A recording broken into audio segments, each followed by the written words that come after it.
دوستو بیت المقدس دنیا کے 3 سب سے بڑے اور اہم مذاہب یعنی مسلمان، عیسائی اور یہودی مذہب کے اندر انتہائی اہمیت کا حامل ہے۔ یہ فلسطین کے شہر یروشلم میں موجود وہ مقدس ترین مقام ہے جہاں اللہ کے کسی نبی کی تعمیر کردہ مسجد یعنی مسجد اقصی موجود ہے۔ یروشلم شہر کا کردار قرب قیامت کے حالات سے متعلق انتہائی اہم اور فیصلہ کن ہے، اور موجودہ دنیا کے حالات کو سمجھنے کے لیے یروشلم کے حالات کو سمجھنا بہت ضروری ہے۔ یہودیوں کے مطابق یہ مقدس شہر ان کے مسیح کی آمد کی جگہ ہے جہاں سے وہ پوری دنیا پر ایک بار پھر سے حکومت کریں گے، جیسے حضرت سلیمان علیہ السلام کے دور میں ان کی حکومت تھی۔ جبکہ عیسائیوں کے مطابق یہ حضرت عیسیٰ علیہ السلام کا شہر ہے جہاں نعوذ باللہ انہیں سولی پر لٹکایا گیا، اور قرب قیامت سے پہلے وہ پھر اسی جگہ پر ایک بار پھر سے لوٹ کر آئیں گے اور عیسائیت کی تصدیق کریں گے۔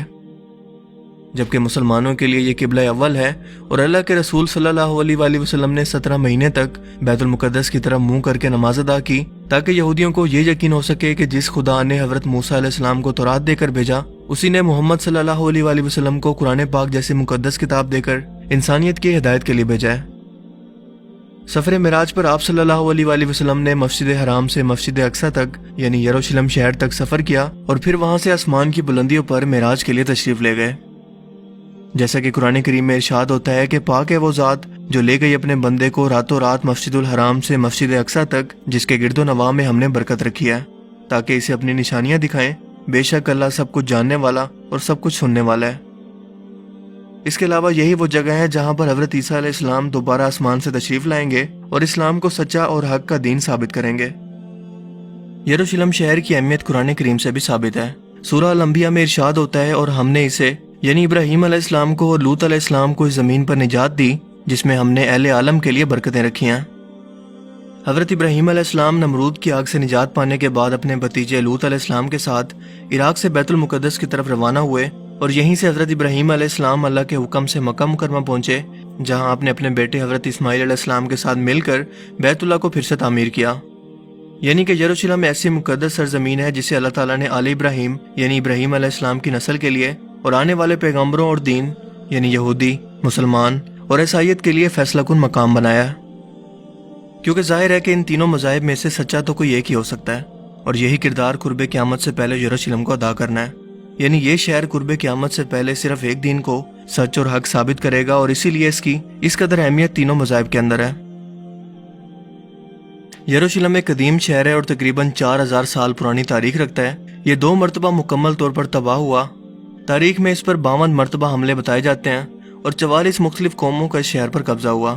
یہ تل ابیب شہر اور بحیرہ روم یعنی میڈیٹرین سی سے 60 کلومیٹر مشرق اور بحر مردار یعنی ڈیڈ سی سے تقریباً 33 کلومیٹر فاصلے پر جبل یہودا سے گھرا ہوا ہے،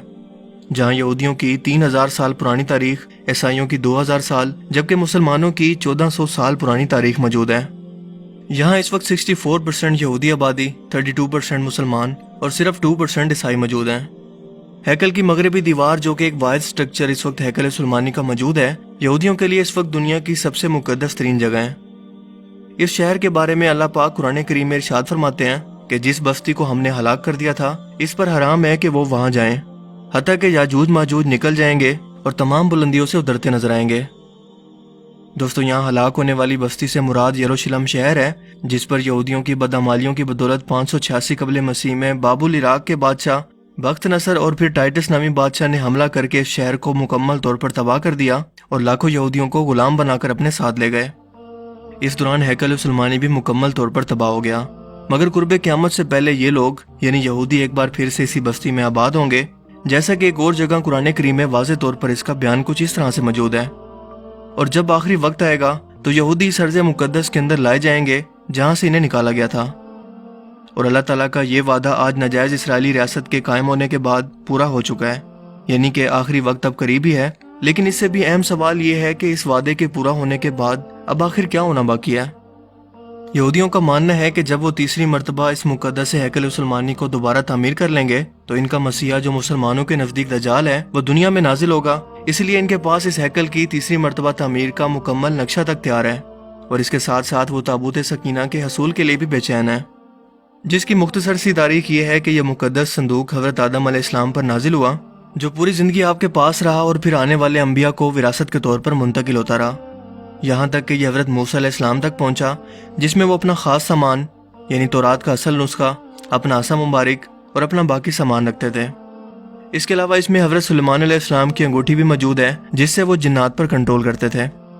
مگر ہیکل سلیمانی کے دوسری مرتبہ تباہ ہونے کے بعد یہ صندوق ایسا غائب ہوا کہ پھر آج تک نہیں ملا۔ یہودیوں کا ماننا ہے کہ یہ حضرت سلیمان علیہ السلام کے تخت کے نیچے دفن ہے، اس لیے ان لوگوں نے خود سے بیت المقدس کے نیچے سرنگیں کھود کر اس کی تلاش شروع کی، لیکن انہیں کچھ بھی نہیں ملا۔ حضرت سلیمان علیہ السلام کا محل بیت المقدس سے جڑا ہوا تھا، جہاں ان کا تخت موجود تھا، اور دوسرا ہیکل سلیمانی کا جو نقشہ بیان کیا جاتا ہے، اس کا بھی مسجد اقصی سے کوئی تعلق نہیں ہے۔ لیکن پھر بھی یہ یہودی ہیکل سلیمانی کی تیسری مرتبہ تعمیر سے پہلے مسجد اقصی کو شہید کرنا چاہتے ہیں، اور اس کی سب سے بڑی وجہ یہ ہے کہ تیسری مرتبہ ہیکل سلیمانی کے تعمیر ہونے کے باوجود اگر مسجد اقصی شہید نہ ہوئی تو ہیکل کی اہمیت پہلے جیسی بالکل نہیں رہے گی، اسی لیے یہودیوں کے نزدیک اسے شہید کرنا ضروری ہے۔ اسرائیلی ماہر آثار قدیمہ کے مطابق ہیکل سلیمانی قبۃ الصخرہ کے نیچے موجود ہے، اور یہ علاقہ یعنی مسجد اقصی اور قبۃ الصخرہ مسلمانوں کے کنٹرول میں ہے۔ اسرائیل نے عربوں کے ساتھ 6 روزہ جنگ کے دوران بیت المقدس پر قبضہ کر لیا تھا، مگر مسجد اقصی اور قبۃ الصخرہ کا کنٹرول اس جنگ کے باوجود بھی اردن کے ہاشمیوں کے پاس ہی تھا، جس کے بعد انہیں وہاں سے نکال کر اسرائیلیوں نے اس زمین پر قبضہ کر لیا۔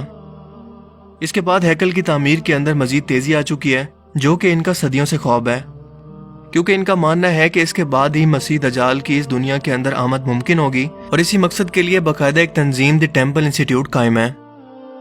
لیکن ایک اہم بات کہ اس ہیکل کی تعمیر کے ساتھ ایک بڑی خون ریزی کا بائبل کے اندر بھی ذکر ہے، جس کی تصدیق یہودی بھی کرتے ہیں اور کہتے ہیں کہ یہ 7 سالہ لمبا عرصہ ہوگا، کیونکہ پہلے 3.5 سال کے اندر دنیا کی 1/4 آبادی ماری جائے گی، اور اس کے بعد انسانوں کے مرنے کے دوسرے دور کا آغاز ہوگا، جس میں دنیا کی مزید 1/4 آبادی موت کا شکار ہوگی۔ دوستو، اس وقت دنیا کی آبادی تقریباً 7 ارب ہے۔ اگر ان پیشن گوئیوں کو درست مان لیں تو 7 سال کے اندر 3.5 کروڑ لوگ صرف اس تنازع کے اندر مارے جائیں گے۔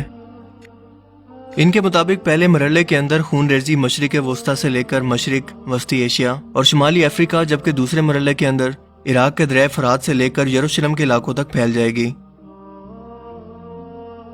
دوستو، کچھ ہی عرصے پہلے تک اسرائیل ایک شدید سیاسی بحران کا شکار تھا، لیکن اس کے وزیر اعظم بنجامن نیتن یاہو اور اپوزیشن کے درمیان ایک پولیٹیکل ڈیل کے بعد یہ بحران آخرکار ختم ہو گیا، اور اب دونوں پارٹیز یعنی اپوزیشن اور گورنمنٹ ایک ہی پیج پر ہیں، جو کہ مسلم دنیا کے لیے ایک بڑے خطرے اور وارننگ سے کم نہیں ہے، کیونکہ دونوں نے مل کر امریکہ کے ساتھ ایک ایسا تحریری معاہدہ کیا ہے جس کے مطابق 1 جولائی 2020 کو فلسطین کے مغربی علاقے غیر قانونی اسرائیلی بستیاں اور وادی اردن مستقل اسرائیلی قبضے کے اندر جانے والی ہیں، جسے امریکہ اور اسرائیل کے درمیان ڈیل آف سینچری کا نام دیا گیا ہے۔ اس کے مطابق جون کے بعد اسرائیلی فوج یروشلم اور مغربی کنارے کے گرد اپنی پوزیشنیں سنبھال لیں گی، اور 1 جولائی سے ان علاقوں پر اسرائیل مستقل ان علاقوں کا اپنے ساتھ الحاق کا اعلان کرے گا، اور یہ کوئی خفیہ پلاننگ نہیں ہے، بلکہ اس منصوبے کو تحریری شکل دے کر اور دستخط کر کے دنیا کے سامنے پیش کر دیا گیا ہے، جو مسلمانوں کے لیے، عالمی اداروں اور انسانی حقوق کی تنظیموں کے لیے کھلا چیلنج ہے۔ آپ کو بتاتا چلوں کہ فلسطین کا یہ مغربی کنارہ یا ویسٹ بینک وہ علاقہ ہے جو 3 طرف سے اسرائیل اور مشرق میں اردن سے گرا ہوا ایک سرسبز و شاداب علاقہ ہے، جس کے شمال مغرب کے اندر بحر مردار یعنی کہ ڈیڈ سی موجود ہے، اور یہی وہ علاقہ ہے جہاں پر یروشلم شہر موجود ہے۔ یہ مغربی علاقہ 22 لاکھ آبادی پر مشتمل ہے، جہاں اسرائیل پہلے ہی کچھ علاقوں پر قبضہ کر کے اپنی آبادیوں کو بڑھانے کی کوشش کر رہا ہے، اور اب تک ان بستیوں کے اندر تقریباً 4 لاکھ کے قریب یہودی آبادی موجود ہے، کیونکہ اسرائیل جب بھی چاہتا ہے یہاں پر غیر قانونی تعمیرات شروع کر دیتا ہے، جیسے اس سے کوئی پوچھنے والا ہی نہیں ہے۔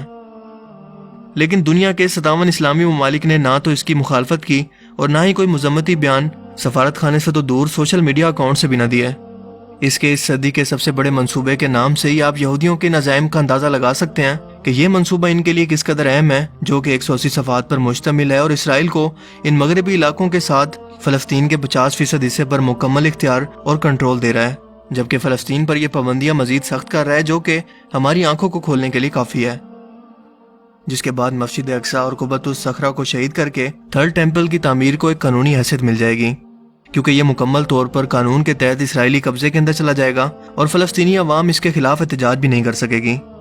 اس منصوبے کے تحت یہاں پر 30 بستیاں، 8 غیر قانونی پورٹس اور کئی قصبے تعمیر کیے جائیں گے، جبکہ عالمی برادری کا اگر کوئی سخت رد عمل آیا بھی تو اس معاہدے کے مطابق امریکہ اسے کنٹرول کرے گا، اور ہوا میں گھومتے ہوئے ہیلی کاپٹر ہر لمحہ مجاہدین کی معلومات اور ان کی نقل و حرکت کو نوٹ کر رہے ہیں، تاکہ وقت آنے پر یہ شدید رد عمل اور اچانک حملہ کر سکیں۔